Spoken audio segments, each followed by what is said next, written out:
Senator from South Dakota.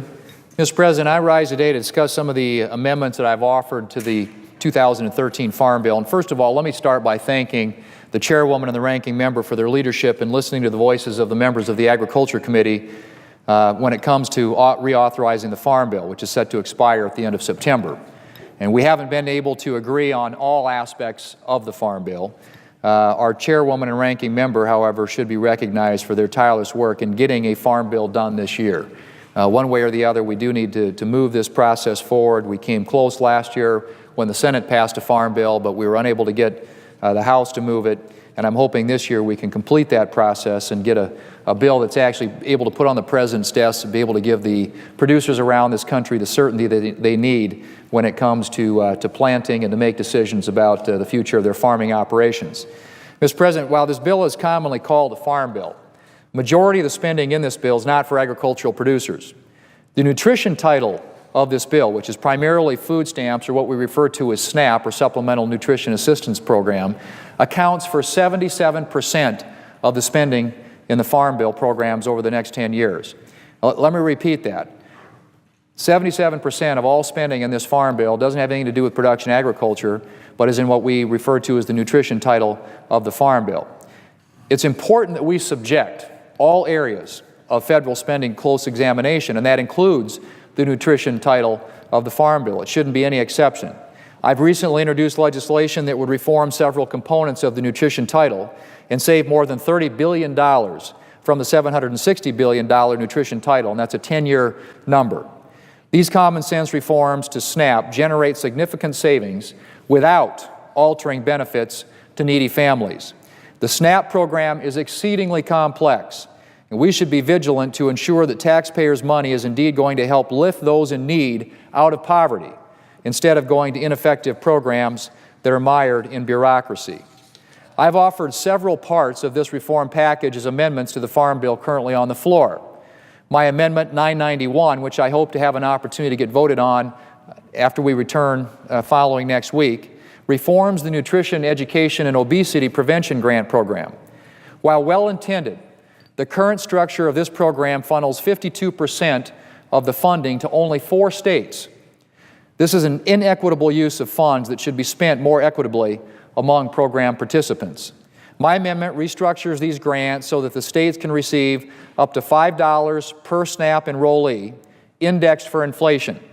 $5 is the median value of what is currently being spent on this education program per capita across all the states.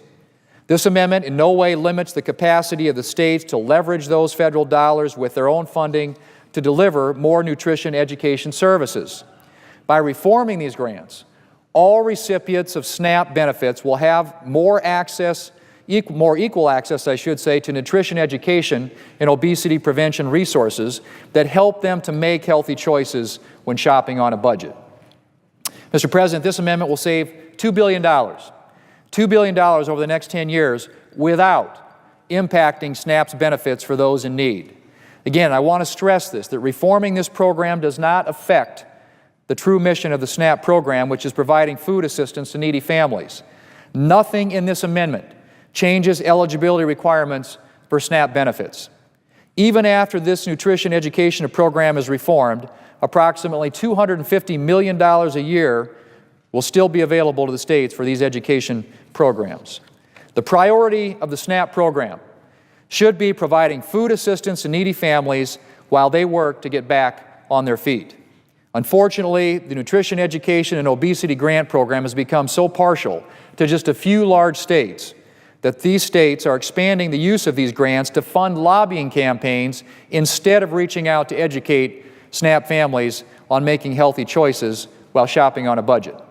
Clearly, Mr. President, this program is in need of reform. Making common sense changes to the SNAP program shows the American people that we are holding each federal program up to the light, making sure that the taxpayers' money is being spent for the public good. Again, these are largely administrative changes to the SNAP program that do not impact SNAP benefits for those who are truly in need of food assistance. A $2 billion cut represents less than 0.5% of what the federal government will spend on SNAP over the next 10 years. I ask my colleagues on both sides of the aisle to join me today in telling the American people that we're committed to program integrity and equality among SNAP beneficiaries. I look forward in the course of the next weeks when we get back on this bill to engaging my colleagues in a fair and open debate about how we can improve all Farm Bill programs that strengthen the stability and safety of our nation's food supply for the next 5 years and beyond. Mr. President, this is a common sense amendment that saves us a couple of $2 billion that we can add to the savings in this bill in a time when we've got rising deficits and debt, budgetary constraints that we're operating with, and I would hope that we would be able to come together in the interest of reform that actually targets programs' administrative costs, that does not impact benefits that are so needed for people who truly do need food assistance. So I will hope to get that amendment voted on, Mr. President, when we return to the bill. The second amendment I wanted to mention today is another one that I have filed, and that deals with the commodity title of the Farm Bill. Now, last year, this body passed a Farm Bill by a vote of 64 to 35, a Farm Bill that most of us believed offered a level of reform that we could support and defend to the American taxpayer. Mr. President, several of my colleagues and I pointed out in the Ag Committee debate, we have deep concerns regarding what we believe is a step backwards in the commodity title of this bill with the creation of the Adverse Market Payments, or what we call now the AMP program. This program takes us a step backwards from last year's Farm Bill by recreating a program with counter-cyclical payments and fixed target prices, a program that the Senate Farm Bill completely eliminated last year.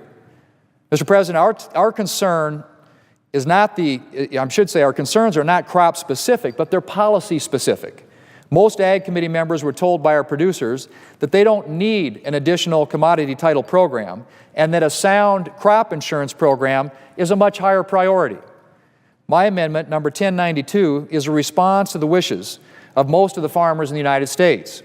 It simply strikes the newly created and unneeded Adverse Market Payments, or AMP program, and places peanuts and rice back into the ARC program.